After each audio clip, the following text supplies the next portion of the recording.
So hello guys, welcome back to my channel. So दोस्तों, इस video में हम बात करने वाले हैं निफ्टी की वीकली एनालिसिस के बारे में और साथ ही साथ ट्यूसडे को हमारे क्या इंटरडे लेवल्स रहेंगे। आपको पता होगा कि मंडे को हमारा मार्केट बंद है, ट्यूसडे को फिर निफ्टी की एक्सपायरी भी है, तो उसका वीडियो मैंने ऑलरेडी चैनल पे डाल दिया है, तो आप देख सकते हो। इस वीडियो में स्पेसिफिकली हम निफ्टी की बात करेंगे कि कहीं ना कहीं निफ्टी 4 5 दिन से कंसोलिडेशन में है, 100 150 पॉइंट की रेंज में घूम रहा है। काफी दिक्कत आ रही है ऑप्शन बायर्स को, समझ सकता हूं मैं, लेकिन कहीं ना कहीं मार्केट में आई थिंक हमारा इंतजार थोड़ा सा और है, क्योंकि कहीं ना कहीं मुझे ऐसा लगता है जब तक इलेक्शंस की न्यूज है हमारे पास 3 दिसंबर की, जब तक वो पार नहीं होती तब तक थोड़ा सा मूवमेंट मार्केट में कम हो सकता है।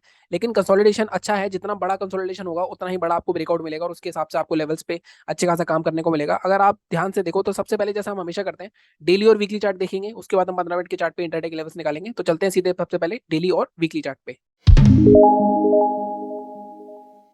सो गाइस, सबसे पहले मैंने डेली चार्ट लगा रखा है, मैं वीकली चार्ट भी दिखाता हूं आपको। अगर आप डेली चार्ट देखोगे ध्यान से तो कहीं ना कहीं मार्केट अपने एक सप्लाई जोन के आसपास रेसिस्ट कर रहा है और काफी टाइम से रेसिस्ट कर रहा है, ऑलमोस्ट 4 या 5 बार उसको हिट कर चुका है। तो कहीं ना कहीं चांसेस जो है, अगर मैं प्राइस एक्शन के बेस पे बात करूं तो चांसेस कहीं ना कहीं ऊपर जाने के ज्यादा है रेदर देन नीचे। लेकिन एक चीज हमें भूलनी नहीं चाहिए कि मार्केट कहां से आ रहा है। अगर आप देखो, मार्केट ऑलरेडी 18,854 से होने से मतलब 1000 पॉइंट की रैली कर चुका है, लेकिन कोई स्ट्रॉन्ग यहाँ पे करेक्शन नहीं मिला है हमें। तो मार्केट में कम से कम 300 400 पॉइंट का जो करेक्शन होता है, उसके बजाय मार्केट में 4 5 दिन का ऑलमोस्ट अगर आप देखोगे, ये जो जोन था ना हमारा 19,850 का, 19,850 से 75 का जोन, अगर आप देखो यहाँ पे भी रेसिस्टेंस था। यहाँ पे भी मार्केट ने काफी बार कोशिश करी, अच्छा खासा फॉल आया, उसके बाद मार्केट एक बार यहाँ पे कोशिश करी, 2 3 बार यहाँ कोशिश कर चुका है, लेकिन मार्केट अगर आपने देखा होगा तो 19,800 के ऊपर क्लोज नहीं कर पा रहा है डेली चार्ट पे। अगर आप देखोगे क्लोजिंग, तो कहीं ना कहीं मार्केट में, अगर मैं अभी देखूं तो ग्लोबल मार्केट्स के हिसाब से 19,800 19,900 दिखा रहा है, 60 पॉइंट का गैप दिखा रहा है। अगर होता है मंडे को ऐसा, तो मंडे को इस जोन के ऊपर ही गैप अप ओपन हो सकता है, और अगर ऐसा हुआ तो कहीं ना कहीं मार्केट में इसको कहते हैं ब्रेक अवे गैप। अगर मार्केट आपके रेसिस्टेंस के ऊपर ही ओपन हो जाए और बिना ब्रेकआउट करे, तो कहीं ना कहीं वो ब्रेकअवे गैप होता है। उसके बाद हम यहाँ पे वेट करते हैं बाइंग करने का, यहाँ पर आए मार्केट तो बाय करते हैं, फिर यहाँ से एक रैली होनी चाहिए। अगर मार्केट इसके अंदर आ जाता है उसके बाद दोबारा से, तो कहीं ना कहीं मार्केट में फेक ब्रेकआउट हो जाता है। ठीक है, ये छोटे छोटे कॉन्सेप्ट हैं, ये आपको पता होने चाहिए। तो हमारे हमारे हिसाब से अब हमें क्या करना चाहिए। अगर मैं डेली चार्ट की बात करूं, देखो, दो सिनारियो हो सकते हैं। मार्केट हो सकता है फ्लैट ओपन हो, अगर मार्केट फ्लैट ओपन होता है तो जब तक मार्केट अब 19,864 का लेवल है, मैं इसमें थोड़ा सा बफर हमेशा देता हूँ, तो हम क्या करेंगे, इसको थोड़ा सा एडजस्ट करेंगे। 1 मिनट गाइस, तो इसको हम एडजस्ट करके लेके जाएंगे 19,900 के ऊपर। जब तक मार्केट 19,900 के ऊपर 30 मिनट की कैंडल क्लोज नहीं करता है, अगर मार्केट ने 30 मिनट कैंडल क्लोज कर दी तो आप पोजीशन बना सकते हो। टारगेट हमारे कहां तक के रह सकते हैं, टारगेट हमारे ये जो गैप फिलिंग का जोन है ना, 20 120, यहाँ तक मार्केट आ सकता है। लेकिन वही है कि इससे पहले एक हर्डल आएगा मार्केट के लिए, वो हर्डल है आपका ये वाला जोन। अगर आप देखोगे ये जो क्लोजिंग है बहुत स्ट्रॉन्ग है, तो 19,982, तो कहीं ना कहीं हम 100 पॉइंट के लिए तो ट्रेड नहीं करेंगे ऑब्वियसली, बट मैं आपको बोलूंगा यहाँ पे थोड़ा सा, क्योंकि 20,000 का साइकोलॉजिकल लेवल भी है, तो थोड़ा सा हमें यहाँ से तर्क होना पड़ेगा। लेकिन अगर हाँ आप रिस्क रिवॉर्ड वाले बंदे हो तो आप इसको हटा दो बिल्कुल भी, और आप इजीली 20,000 120 तक के टारगेट के लिए जा सकते हो। ऑलमोस्ट आपको यहाँ पे 200 220 पॉइंट का ट्रेड मिल जाएगा पोजिशनली। ठीक है, ये बात हो गई बाइंग की। अब सेलिंग कहाँ करनी है, देखो सेलिंग के लिए आपको थोड़ा सा देखना पड़ेगा। अब सेलिंग के लिए डेली चार्ट पे अगर आप देखोगे, तो डेली चार्ट पे तो ये पूरा रेंज है, मार्केट में आपको काफी नीचे गैप भी पड़ा हुआ है वैसे तो, एक तो कहीं ना कहीं मार्केट में नीचे आ सकता है मार्केट। साथ ही साथ अगर आप यहाँ पे देखोगे तो मार्केट में ये जो कैंडल बनाई है ना, ये कैंडल काफी अच्छी खासी नेगेटिव कैंडल होती है, शूटिंग स्टार प्लस रैली के बाद बनती है, रेसिस्टेंस पे बनती है। जबकि रेसिस्टेंस कोशिश कर रहा है, तो मार्केट में जरूरी नहीं यहाँ पे ब्रेकआउट ही होगा। अगर 4 5 दिन रुक रहा है मार्केट में, यहाँ पे डिस्ट्रीब्यूशन हो सकता है, ब्रेक डाउन भी हो सकता है।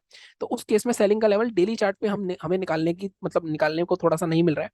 इसके लिए हम जाएंगे अपने वीकली चार्ट पे, वीकली चार्ट पे देखेंगे कि क्या लेवल मिलेगा।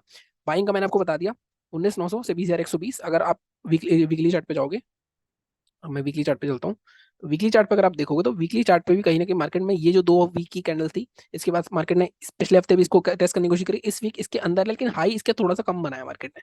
तो ये जो वीकली कैंडल का लो है ना 19,670, तो मैं इसको मार्क करूंगा सेलिंग के लिए अपना, जब मार्केट इसके नीचे जाएगा। अगर आप एक चीज और देखो ध्यान से कि मार्केट में लगातार 4 हफ्ते ग्रीन कैंडल बनी है, अगर आप देखो ये 4 हफ्ते ग्रीन कैंडल बनी है, तो मैं एक्सपेक्ट कर रहा हूँ कि कहीं ना कहीं मार्केट रेसिस्टेंस पे है।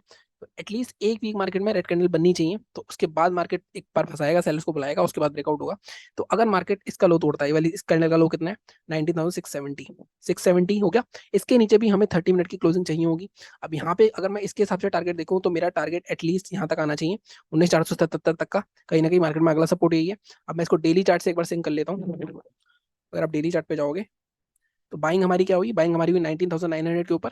30 मिनट की क्लोजिंग चाहिए पोजिशनली, मैं आपको हमेशा बताता हूँ, इंट्राडे की बात नहीं कर रहा हूँ अभी, मैं इंट्राडे की बात अभी करूंगा मैं। 19,900 के ऊपर अगर जाता है तो मार्केट 20,120 तक के टारगेट के लिए गैप फिलिंग तक आपको इजिली मिल सकता है। ठीक है, और अगर मार्केट 19,669, अभी देखो ये वाला जोन हम देख लेते हैं, ये वाला जोन आई थिंक सही है हमारा।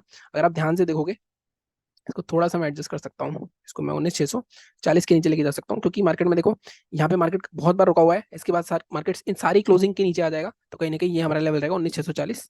और इसके नीचे हमारे पास अच्छा खासा 19,477 ये गैप फिलिंग तक का टारगेट है, मतलब यहाँ पे भी ऑलमोस्ट 200 पॉइंट के आसपास हमारे पास यहाँ मिल सकते हैं, 200 पॉइंट हमें ऊपर मिल सकते हैं अगर हम पोजिशनली जाना चाहते हैं तो। ठीक है, ये बात होगी हमारी वीकली और डेली की। अब हम चलते हैं इंट्राडे के चार्ट पे 15 मिनट पे। सो गाइस अब मैंने लगा लिया 15 मिनट का चार्ट। अब देखो 15 मिनट के चार्ट पे आपको सीधे सीधे एक चीज देखनी है कि मार्केट जो है आपको देखो, अगर यहाँ से देखो अगर लोगे आप मार्केट में, तो मार्केट कहीं ना कहीं यहीं से एक रेंज में चल रहा है। देखो यहाँ पे नीचे बाहर जाता है इसके, फिर इसके अंदर आ जाता है, इसके ऊपर बाहर जाता है, तो फिर इसके अंदर आ जाता है, और मार्केट में यहीं पे रेसिस्टेंस ले रहा है। तो कहीं ना कहीं ये जो रेंज है, जब तक मार्केट इस रेंज में है तो इंट्राडे में बड़ा मूवमेंट मुश्किल है, काफी ऊपर नीचे यहीं पे हो सकता है। तो हमारे लिए सेफ लेवल क्या रहेगा, हमारे लिए सेफ लेवल रहेगा जब मार्केट 19,831 आ रहा है यहाँ पे। अब देखो प्रॉब्लम यही होती है कि इसके ऊपर भी ना एक मेजर रेसिस्टेंस है 19,862 का, तो 30 पॉइंट के लिए तो आप ट्रेड नहीं करोगे। तो हम बाइंग का लेवल अपना एडजस्ट करके सीधे सीधे जब तक मार्केट अब 19,870 ब्रेक नहीं करता है तब तक हम बाइंग नहीं करेंगे। ठीक है, टारगेट हमारे क्या रहेंगे, अब टारगेट के लिए थोड़ा सा पीछे जाना पड़ेगा हमें, इसके बाद सेलिंग की बात करेंगे। मैं यहाँ पे देखूं, अब देखो मार्केट में अगली प्रॉब्लम क्या है, अगली प्रॉब्लम ये है कि मार्केट में यहाँ पे गैप है, तो हो सकता है मार्केट गैप फिलिंग से घूम जाए। तो अब यहाँ पे दिक्कत यही है कि मार्केट में जो सेफेस्ट लेवल है ना, सेफेस्ट लेवल आपका ये है कि जहाँ पे आपको इंटरडे का मूवमेंट मिलेगा ही मिलेगा 19,920 के आसपास का जोन। अब यहाँ पे प्रॉब्लम क्या हो रही है, 761 के पास मार्केट है, मार्केट कहाँ पर है अभी देखते हैं।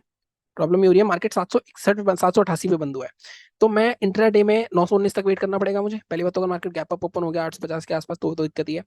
अगर मार्केट गैप अप ओपन हो गया तब तो बिल्कुल ठीक है लेवल ये। अगर मार्केट फ्लैट ओपन होता है तो आप एक रिस्क ले सकते हो, जो कि मार्केट में 870-80 के पास का लेवल मिलेगा, तो आपका पहला टारगेट 19,920 हो जाएगा, ऑलमोस्ट 50 पॉइंट है। और अगर इसके ऊपर भी निकलता है तो दूसरा टारगेट क्या होगा आपका, दूसरा टारगेट आपका हो जाएगा, अगर मैं इसके ऊपर देखता हूँ तो अगला स्विंग जो हमारे पास आ रहा है अगला 19,950 का, तो 19,950 या 19,945 तक के टारगेट के लिए आपके जा सकते हो अगर मार्केट क्या निकालता है 19,876 के आसपास का लेवल निकालता है। ठीक है, ये सिंपल सी एनालिसिस हो गई बाइंग की। अगर गैप अप ओपन होता है 50-60 पॉइंट तो इसके नीचे ओपन होता है तो भी कोई दिक्कत नहीं है। बट हाँ, गैप अप के केस में हमेशा बोलता हूँ मैं, जब गैप अप में इतना गेन मिल जाता है तो आपकी क्वांटिटी आधी करनी पड़ती है आपको। ठीक है, सेलिंग के लिए हमारा 761 आ रहा है, तो इसको हम थोड़ा राउंड ऑफ लेवल के आसपास ले जाएंगे, हम ले जाएंगे इसको 750 के आसपास। 750 के नीचे हम शॉर्ट कर सकते हैं इजीली, टारगेट आपका फर्स्ट रहेगा 700।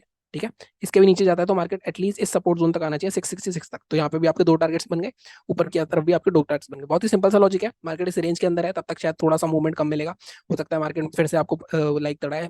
फिर निफ्टी की मंथली एक्सपायरी है, तो फिर निफ्टी का वीडियो जरूर देख लेना, वहाँ पे एक बड़े मूवमेंट की उम्मीद है मुझे।